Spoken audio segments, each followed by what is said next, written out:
welcome back to the channel.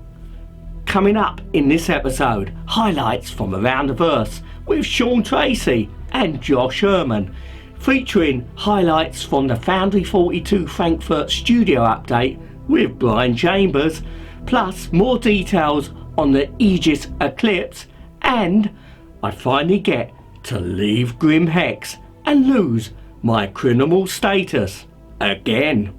But first, let's go to the highlights of the Foundry 42 studio update with Brian Chambers. First of all, Brian told us there are up to 74 employees in the Frankfurt studio, and in the past month they've had regular visits from other developers from the other studios. Now we got to look at what could be called a test level for testing AI combat behaviour. Now basically Brian told us that they're bringing together all the work they've done in the past months to bring it up to near final release quality, obviously testing AI combat behaviours and basically the accuracy of where they're shooting.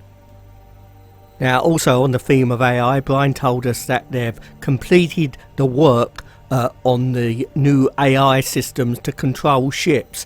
Now basically they're moving away from Kythera to the new AI subsumption system, which fits in with Item Port System 2.0, and that AI will control all the functions of your ships. This also ties in with the modular AI systems for AI on, well, ships or anything in Star Citizen, where an AI module can take control of a turret or any of the systems on your ship. This is an essential system enabling the subsumption AI to aid a player man a multi-crew ship.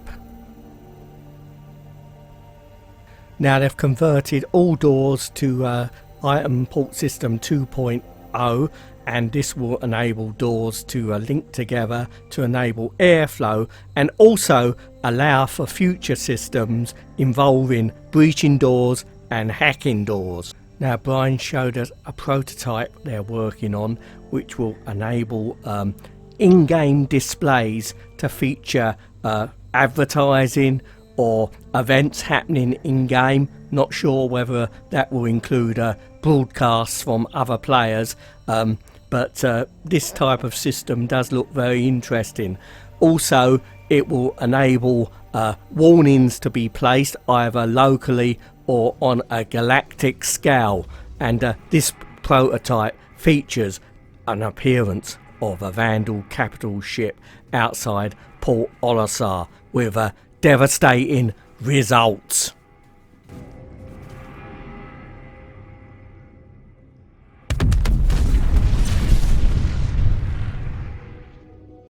Now I've slowed down the appearance of the Vandal ship considerably, and if we look carefully we can see that it fires two large torpedo-like projectiles at Port Olisar with, well, devastating results. As we saw in last week's Around the Verse, lighting is really important, and their lead lighting artist Chris has been continuing to work on lighting for the surface outposts.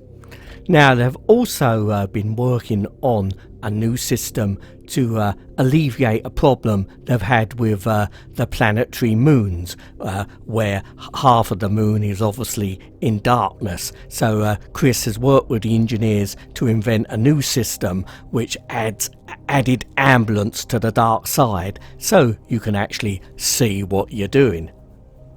Now we've got to look at some of the tools they're using to create the lighting effects on these planetary bodies, and we can see how the dark side of the moon will look, how they've actually enhanced the light so you can basically see what you're doing, and it does create still a dark atmosphere to the surface of the moon. Now it's going to be really awesome to place yourself on the Terminator between light and the dark side. Should be a visual spectacular treat to see. So some fantastic lighting effects there. Now, the environment team have been working on the Levski landing zone. Now, this landing zone has changed a fair bit from what we saw in the Gamescom demo last year, and it's going to be really great to actually step inside the Levski landing zone.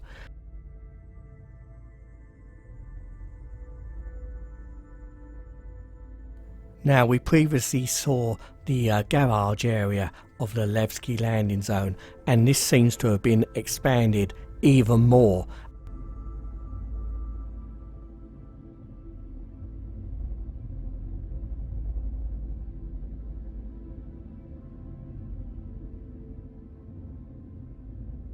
And they've also added extra mining facilities to the surrounding area of the Levski landing zone.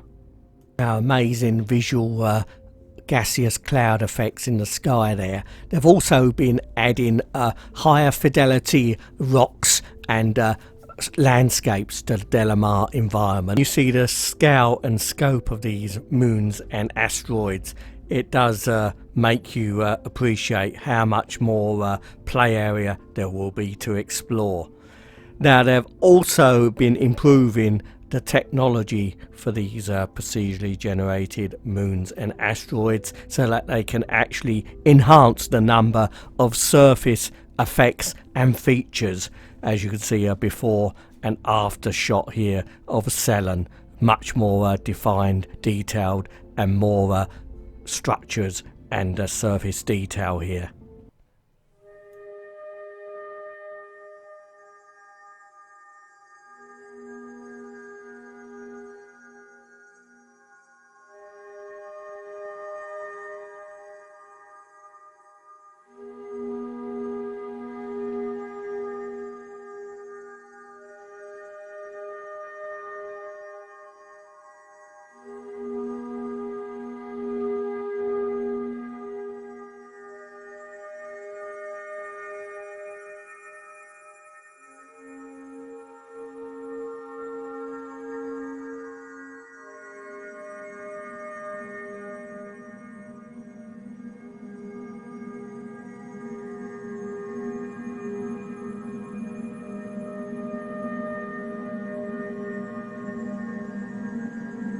They also showed something called animated decal effects on the surface of one of the moons.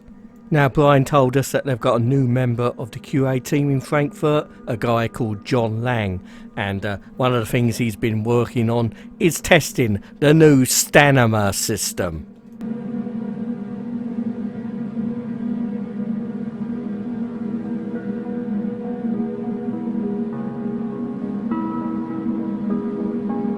Amongst the many things they've also been testing are planetary landings in the Stanton system, obviously testing how the ships will interact with the planetary environments.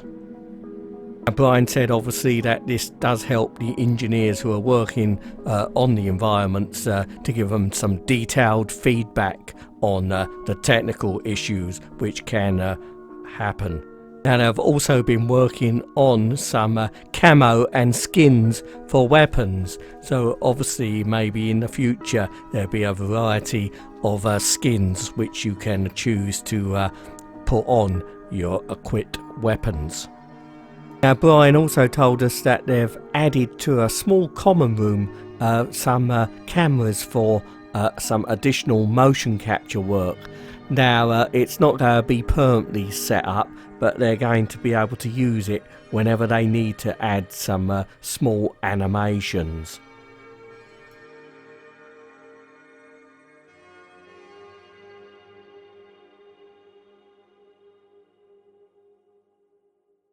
Well, as usual, that's a really interesting update from Foundry 42 in Frankfurt, and I especially like that Levski landing zone. Certainly it's become a lot more expanded than what we previously have seen, and those moons, well, there's certainly going to be a lot of real estate to explore.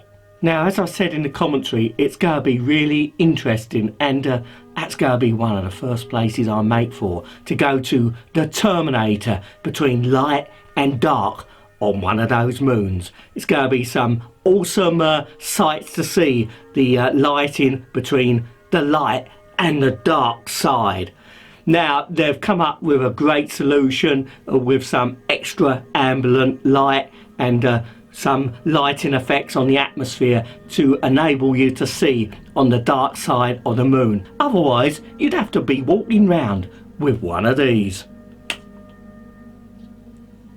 There was a special ship shape in Around the Verse on the Aegis Eclipse, which gave us additional details on the ships. And there's been an FAQ on the RSI website as well. So if you're really interested in bagging an Aegis Eclipse before, I think June the 2nd is when the sale ends, I highly recommend that you check out the special ship shape segment in Around the Verse yourself. Now, it was pretty interesting to see how they've designed the ship, and I especially like the rotating launching mechanism for those size 9 torpedoes. Now, I believe it's very similar to how the B-2 stealth bomber launches its ordnance. Now, the last few weeks I've been at Grim Hex following a minor misdemeanor of turning off one of the comma rays. Now, Grim Hex is a place well worth visiting for its, unique atmosphere. But it is a fairly difficult place sometimes to leave, as, well, the only way to actually get rid of your criminal reputation is to hack the terminal at the security post at Kerryar. And of course, you've got to get past the people who actually make it their mission to guard that security terminal. Well, I've had some previously bad experiences in trying to reach the security post at Kerryar, so I decided to bail out of my constellation, and that decision did prove to be correct when a hornet suddenly appeared and took some considerably interest in my runaway constellation. And it quickly became apparent that the vicinity of the security post was full of activity. Now, it does vary, but recently there does seem to be a lot of other players hanging around the security post. Now, there seemed to be a Mustang on the pad outside one of the airlocks, and I decided to gain some altitude because I had a feeling that Hornet was going to return, and indeed it did, and he decided to take out that Mustang.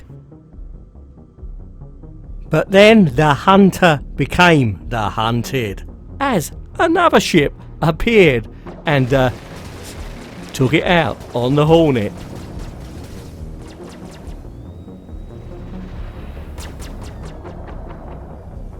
Now, I knew that clearing my bad rep wasn't going to be straightforward, and I started to descend, but I could see that the player, who was obviously the pilot of that Mustang, came out to see where his ship had gone, and I'm afraid it had been totally blown away. So I decided to go round the other side to actually get in the airlock and basically take pot luck, because you never know at the security post if another player is the other side of the airlock just lying in wait.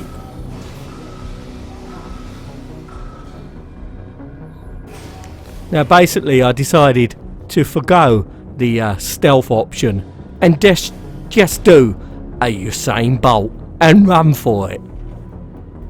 This time I was lucky. There was nobody there in the control room, so I hacked the terminal and basically legged it.